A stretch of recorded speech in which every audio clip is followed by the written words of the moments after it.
जंतर मंतर पे बैठने से 3-4 महीने पहले की बात है।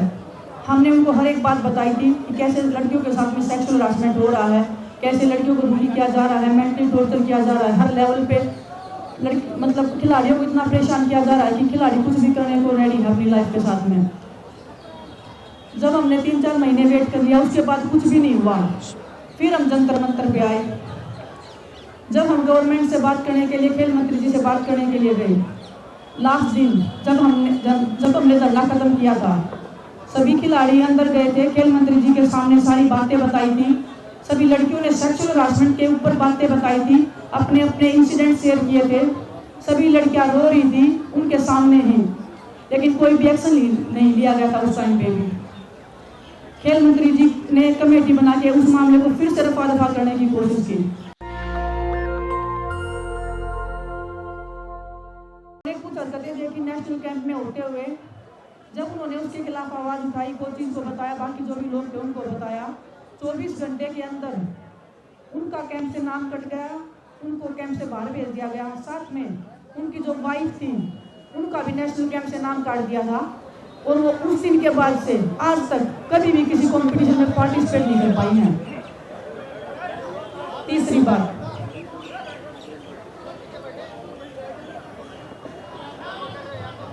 अभी जब हम जंतर मंतर पे बैठे थे, उससे पहले सरकार के एक अधिकारी से हम मिले थे। जंतर मंतर पे बैठने से 3-4 महीने पहले की बात है। हमने उनको हर एक बात बताई थी कि कैसे लड़कियों के साथ में सेक्सुअल हरासमेंट हो रहा है, कैसे लड़कियों को बुली किया जा रहा है, मेंटली टॉर्चर किया जा रहा है, हर लेवल पे लड़की मतलब खिलाड़ियों को इतना परेशान किया जा रहा है कि खिलाड़ी कुछ भी करने को रेडी है अपनी लाइफ के साथ में। जब हमने 3-4 महीने वेट कर लिया, उसके बाद कुछ भी नहीं हुआ। फिर हम जंतर मंतर पे आए। जब हम गवर्नमेंट से बात करने के लिए, खेल मंत्री जी से बात करने के लिए गए, लास्ट दिन जब हमने धरना खत्म किया था, सभी खिलाड़ी अंदर गए थे, खेल मंत्री जी के सामने सारी बातें बताई थी। सभी लड़कियों ने सेक्सुअल हरासमेंट के ऊपर बातें बताई थी, अपने अपने इंसिडेंट शेयर किए थे। सभी लड़कियां रो रही थी उनके सामने ही, लेकिन कोई भी एक्शन नहीं लिया गया था उस टाइम पे भी। खेल मंत्री जी ने कमेटी बना के उस मामले को फिर से रफा दफा करने की कोशिश की। तो आप देख लीजिए, हमने हर लेवल पे हमने आवाज उठाने की कोशिश की, लेकिन जिसने भी कोशिश की उस मामले को वहीं पे दबा दिया गया। तो जो वो बोल रहा है कि 12 साल से चुप थे, तो आप देख लीजिए 12 साल से हम चुप क्यों थे। हमें रेसलिंग करना था, हमारी लाइफ, हमारा कैरियर, सब कुछ हमारा दांव पे लगा होता है, इसलिए हमारे अंदर इतनी हिम्मत नहीं हो पाई कभी भी। आज हम उस मुकाम पे पहुंच गए कि हाँ अभी तो इससे आगे तो मौत है। तब हमें हिम्मत आई, तब हम लोग साथ में कि क्योंकि जब भी किसी एक ने आवाज़ उठाई तभी उसकी आवाज़ को दबा दिया गया। इसलिए सब लोग इकट्ठा के आप देख लीजिए, हम इतने लोग इकट्ठा हैं, फिर भी FIR नहीं हो रही है जल्दी से, उसके ऊपर कार्रवाई नहीं हो रही है। तो बहुत मुश्किल है ऐसे इंसान के खिलाफ खड़ा होना जो इतने सालों से अपनी पावर का, अपनी पोजीशन का गलत इस्तेमाल कर रहा है। एक बात बताइए, एक बार हम बता देते हैं जी, उसके बाद मैं आप क्वेश्चन कर लूँगा। अभी काफ़ी टाइम से यही क्वेश्चन उठ रहा है कि हम नेशनल से खेलना चाहते हैं, हम कोई टूर्नामेंट नहीं खेलना चाहते, हम सीधा ओलंपिक्स में जाना चाहते हैं, इसीलिए हम ये प्रोटेस्ट पे बैठे हैं। 2016 में मैं ट्रायल्स लेके गई थी इंडिया में और मैं फर्स्ट आई थी।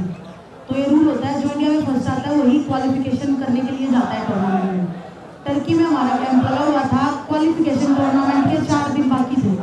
4 दिन पहले मेरी ट्रायल एक इंडियन लड़की के साथ ली गई, जबकि मैं इंडिया में फर्स्ट आके गई थी, सिर्फ मेरी ली गई। ये क्वेश्चन पूछना प्लीज उनसे कि सिर्फ मेरी टर्की में ट्रायल लेने का क्या मतलब। बाहर कभी इंडिया से बाहर जाके कभी इंडियंस की ट्रायल्स नहीं होती, और किसी वेट में ट्रायल्स नहीं ली गई, सिर्फ मेरी ट्रायल्स ली गई। ऐसे ही अभी 2022 में सॉरी, एक लड़की की ट्रायल हुई और वो ट्रेन में थी, वो जीत चुकी थी अपनी ट्रायल। उसको ट्रेन में से वापस बुलाया कि कल फिर तुम्हारा ट्रायल होगी आपकी। उस लड़की ने विदेश के पास कॉल किया कि दीदी ऐसे ऐसे हो रहा है, मेरी ट्रायल दोबारा क्यों ली जा रही है, अभी तो ट्रायल खत्म हुई है, मैं वापस घर जा रही हूँ। तो आप देख लो कि कौन अन्याय कर रहा है, कौन बार बार बिना काम की ट्रायल्स ले रहा है, कुछ भी कर रहा है मतलब, और एलिगेशन हम पे लगा रहा है कि हम टूर्नामेंट नहीं खेलना चाहते। और दोबारा जब उस लड़की ने ट्रायल दी, उस लड़की को हरवाया गया। पहली ट्रायल में वो जीत रही थी वो लड़की, क्योंकि 24 घंटे में उसको दोबारा वेट कर दिया है। वो लड़की उस दिन ट्रायल वाले दिन भी वजन भी दोबारा लिया गया, उस लड़कियों का उल्टी हो रही थी। अब मैं खुद देख रही थी ट्रायल्स में, वो लड़की बार बार हर मैच के बाद में उल्टियाँ कर रही थी बेचारी। ट्रेन में रोते हुए उसने मेरे को फ़ोन किया था कि दीदी ऐसे ऐसे हो रहा है। तो मैं भी लाचार थी, मैं बोली बेटा अभी या तो तू फिर इसको ट्रायल को छोड़ दे या तेरे को खेलना पड़ेगा, क्योंकि इन लोगों के सामने ना तो मेरी औकात है ना तेरी औकात है कुछ भी बोलने की। वो लड़की दोबारा ट्रेन में जैसे ही रास्ते में उतरी है, उसने ट्रेन पकड़ा है, वो गई है, उसको फिर से रवाया गया। ये कौन सा रूल है? किसी भी इंटरनेशनल कॉम्पिटिशन, हमारे साथ भी चीटिंग होता है, हमारे साथ भी कभी कभी मैच के ऊपर गलत डिसीजन हो जाते हैं, लेकिन कभी अगर किसी विनर को घोषित कर दिया, उसके बाद में किसी भी इंटरनेशनल नेशनल कंपटीशन कोई भी हो, हिस्ट्री उठा के देख लीजिए, कभी भी सेकंड टाइम उस बाउट को नहीं करवाया जाता, चाहे वो ओलंपिक गोल्ड मेडल की बाउट ही क्यों ना हो। मैं बताऊँ इसके ऊपर, अगर बाउट की बात है तो 2019 की बाउट आप निकाल लीजिए। मेरी वर्ल्ड चैंपियनशिप की सेमीफाइनल बाउट थी और ब्रजभूषण भी वहीं पे बैठे थे, और उस बाउट में पूरी मतलब चीटिंग हुई है। उसके बावजूद ब्रजभूषण ने मेरे कोच को धमकाया कि आपने ऑब्जेक्शन क्यों किया। मैंने उनको बोला कि भाई मेरा कोच सही है, आप एक बार UWW से भी अपील करिए कि भाई आपने हमारे खिलाड़ियों के साथ चीटिंग की है। अगले दिन UWW ने इंडिया फेडरेशन से गलती मांगी कि हमसे गलती हो गई, हम जो चीटिंग हुई है आगे खिलाड़ियों का ध्यान रखेंगे, किसी के साथ ऐसी गलती ना हो। और दूसरी बात बताऊं, वो बोल रहे हैं कि अभी इन बच्चों को नेशनल करवाने दो, हमें बच्चों का नुकसान हो रहा है, बच्चे टूर्नामेंट नहीं खेल पा रहे हैं। वो बोल रहे हैं मुझे फांसी पर लटका दो। तो मैं आपको बताना चाहता हूँ, एक उन्होंने अभी 2-3 साल से एक टूर्नामेंट चालू किया है, open ranking series. Open ranking series का उन्होंने एक बच्चे के साथ 1025 रुपये उसका चार्ज है। उसमें अगर आप पार्टिसिपेट करोगे तो आपको 1025 रुपये देने पड़ेंगे। और उसके बावजूद बच्चा खुद ट्रेन की टिकट करवाता है, या वो फ्लाइट में जाता है, खुद होटल का करता है, खुद खाने का करता है, बच्चों को कोई सुविधा नहीं मिलती। और वो मैं उनसे पूछना चाहता हूँ कि वो पैसे जाते कहाँ जो बच्चे देते हैं। एक वजन में 200-200 बच्चे लड़ते हैं, तो 30 वजन है हमारे, 10 लड़कियों के, 10 ग्रीको रोमन के और 10 फ्री स्टाइल के। तो वो पैसे जाते कहाँ जब बच्चे खुद ही रहते हैं, अपने होटल को खुद कराते हैं, वो खाते भी खुद हैं वो, और उसके बाद वो टूर्नामेंट खेल के उधर वापस आते, उस मेडल का कोई फ़ायदा भी नहीं मिलता उन्हें।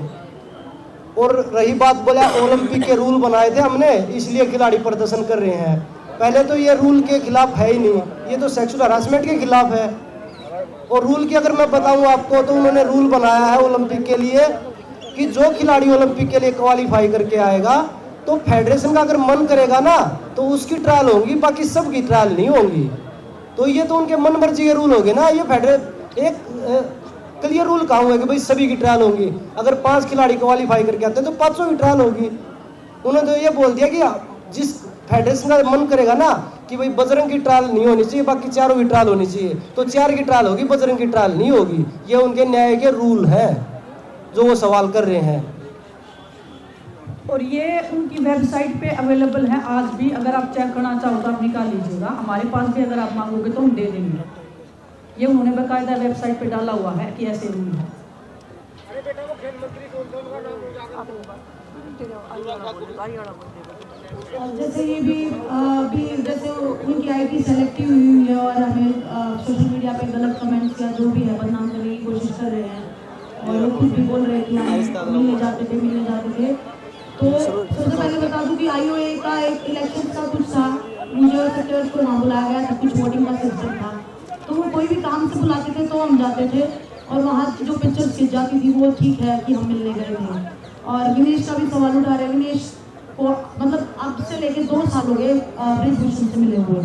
वो या तो ट्रायल्स के टाइम पे मिलती है जो वो आते हैं, नेशनल्स के टाइम पे, इंटरनेशनल कॉम्पिटिशन में, लेकिन ऐसे पर्सनली विनेश को 2 साल हो गए वहाँ फेडरेशन गए हुए।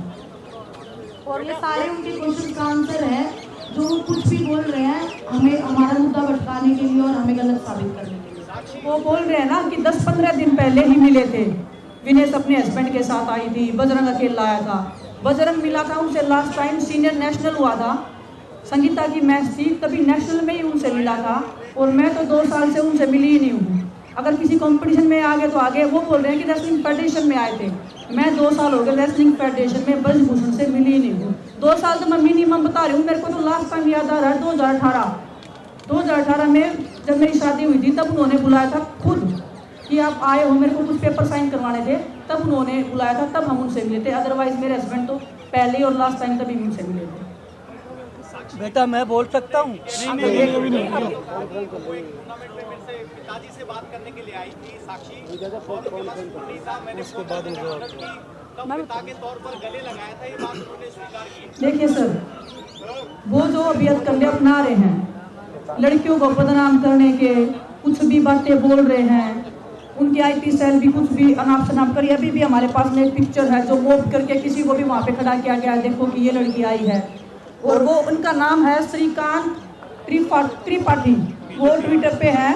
ये जहाँ से भी हमें कोई मतलब नहीं है, लेकिन इस आदमी ने ट्वीट किया है, तो वो हर तरीके से बदनाम करने की कोशिश कर रहे हैं। इससे आप एक चीज़ का अंदाजा लगा सकते हो कि महिलाओं के प्रति उनके मन में कितना सम्मान है।